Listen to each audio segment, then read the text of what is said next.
Portugal Portugal D1 ভিসার বিশাল ঝড় চলছে, ঘূর্ণিঝড় ছিডরের মতো ঝড় চলছে।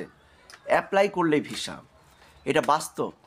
তবে D1 ভিসা মানে কি এটা বুঝতে হবে, কিন্তু অ্যাপ্লাই করলে ভিসা পাবেন। D1 ভিসা রিজেকশন হওয়ার কোনো চান্স নাই, 100% আপনি ভিসা পাবেন, এটা আমি বলে দিচ্ছি। সঠিক গাইডলাইন্স মেনে আপনি ভিসা আবেদন করবেন, সঠিক এজেন্সির মাধ্যমে ভিসা আবেদন করবেন, আপনি ভিসা পাবেন। দর্শক, আমি রাজীব খান, ওয়েলকাম করছি আজকের এই পর্তুগালের স্পেশাল ভিডিওতে। আজকের ভিডিওটি দেখলে D1 ভিসা সম্পর্কে আর কোনো প্রশ্ন আপনাদের থাকবে না। স্পেশাল পর্তুগাল, দেখেন, পর্তুগাল একটা সময় আপনি বিমান থেকে পড়েন, আকাশ থেকে পড়েন, অবৈধভাবে যান, বৈধভাবে যান, যেভাবে যান, আপনি যদি 12টা ট্যাক্স পেমেন্ট করতেন তাহলে আপনাকে একটা রেসিডেন্ট দেওয়া হতো 2 বছরের বা 1 বছরের। তারপর আবার রেনিউ করে এভাবে করে 4 বছর 5 বছর পরে আপনাকে পার্মানেন্ট রেসিডেন্ট দেওয়া হতো, পাসপোর্ট দেওয়া হতো। এটা কিন্তু তখনকার 2024 সাল পর্যন্ত, কিন্তু 25 সালে কিন্তু এটা না। এখন কিন্তু আপনি অবৈধভাবে কোনোভাবেই পর্তুগালে আপনি লিগ্যাল হতে পারবেন না।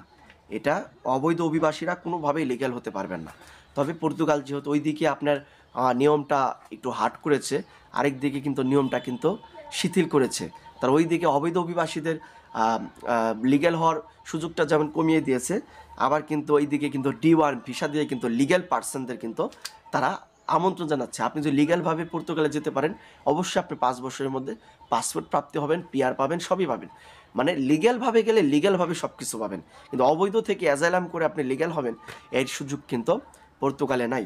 এখন বলতে পারেন তাহলে D1 ভিসাটা কি? এটা হচ্ছে একটা ওয়ার্ক পারমিট ভিসা। D1 ভিসাটা সম্পূর্ণ ওয়ার্ক পারমিট ভিসা, তবে এটা সবার জন্য প্রযোজ্য নয়। ওয়ার্ক পারমিট ভিসা সবার জন্য প্রযোজ্য নয়। D1 ভিসাটা আমি বলেছি 100% ভিসা পাবেন, কিন্তু সবার জন্য প্রযোজ্য নয়।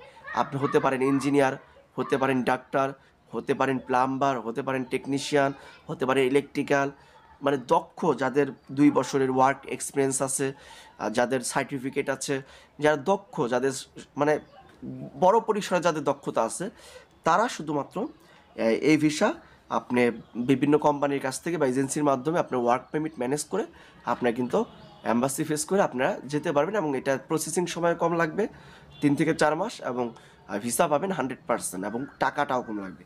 দেখেন, বৈধভাবেই প্রবেশ করলে কিন্তু নাগরিকত্ব মিলবে, অবৈধভাবে কোনো সুযোগ কিন্তু এখন পর্তুগাল রাখে নাই, সেই স্বপ্নটা নাই। এখন বলতে পারি সমস্ত ডকুমেন্ট যদি ঠিক থাকে, এজেন্সির মাধ্যমে যদি ওয়ার্ক পারমিট ম্যানেজ করে অ্যাম্বাসিতে দাঁড়ালে 100% ভিসা হবে, এটা আমরা ধরে নিতে পারি। আর D1 যদি যান 5 বছরেই পাসপোর্ট পাবেন। তবে এখন কিন্তু ঝড়ো অফার চলছে, এটা কিন্তু লুফে নিতে হবে, কারণ ঝড়ো অফার সবসময় কিন্তু মিলে না।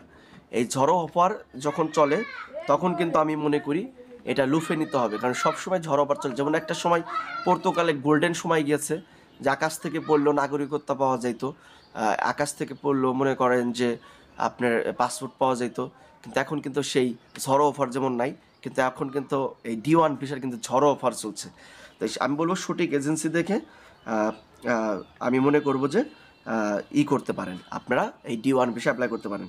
যদি সরকার যদি স্থানান্তর করে তাহলে সেখানে স্বামী ছেলেও নিতে পারবেন বা ফ্যামিলিও নিতে পারেন, ঠিক আছে।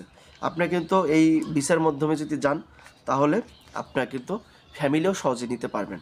আবার আরেকটা কথা বলতে পারেন, তাহলে কি আমরা কি দিল্লিতে যাব কি না, আমাদের কোথায় অ্যাম্বাসি ফেস করতে হবে? দেখেন, আপনি মেডিকেল ভিসা হোক হোক আপনি ট্যুরিস্ট ভিসা, যে কোনো ভিসা হোক, দেখেন ইন্ডিয়াতে কিন্তু এখন মেডিকেল ভিসায় যাওয়া সম্ভব। মেডিকেল ভিসা আপনি যাইতে পারবেন। আপনি বিভিন্ন কিছু ক্রাইটেরিয়া আছে, কিছু কিছু বিশেষ ভিসা আছে যেগুলো কন্ট্রাকচুয়ালভাবে নেওয়া যাচ্ছে বা স্বাভাবিকভাবেও নেওয়া যাচ্ছে। তা আপনারা যদি যে কোনো ভিসা আপনারা যদি ইন্ডিয়াতে যান তাহলে কিন্তু আপনারা কিন্তু করতে পারবেন, এই পর্তুগাল অ্যাম্বাসি ফেস করে ভিসা লাভ করতে পারেন। এখন বলতে পারেন যে বাংলাদেশে কি পর্তুগালের অ্যাম্বাসি আসবে না? দেখেন, সরকার ইতিমধ্যে কিন্তু কিছু কিছু অ্যাম্বাসি কিন্তু ইন্ডিয়া দিল্লি থেকে সরিয়ে নিয়েছে। আমরা আশা করছি যদি সরকার চায়, খুব শীঘ্রই আশা করছি হয়তো পর্তুগাল অ্যাম্বাসি বাংলাদেশ আসবে। এর আগেও একটা গুঞ্জন শোনা গিয়েছিল, তবে খুব আশা করছি খুব শীঘ্রই পর্তুগাল অ্যাম্বাসি বাংলাদেশ আসবে। তো আপনার সবাই D1 ভিসার এই যে ঝড়ো অফার, এই ঝড়ো অফারটা সবাই লুফে নিন। সবার প্রতি এটা আহ্বান, এই ঝড়ো অফার, এই গোল্ডেন সময়টা চলে গেলে কিন্তু পর্তুগালের স্বপ্নটাও কিন্তু স্বপ্ন রয়ে যাবে। তো দর্শক, পর্তুগাল নিয়ে আমি এটা ফার্স্ট ভিডিও, সেকেন্ড টাইম আরও ভিডিও নিয়ে আসবো। সেই প্রত্যাশায় সবাই ভালো থাকবেন, সাবস্ক্রাইব করবেন এবং পাশে থাকবেন। সকলকে ধন্যবাদ জানিয়ে আজকের মতো শেষ করছি। আসসালামু আলাইকুম।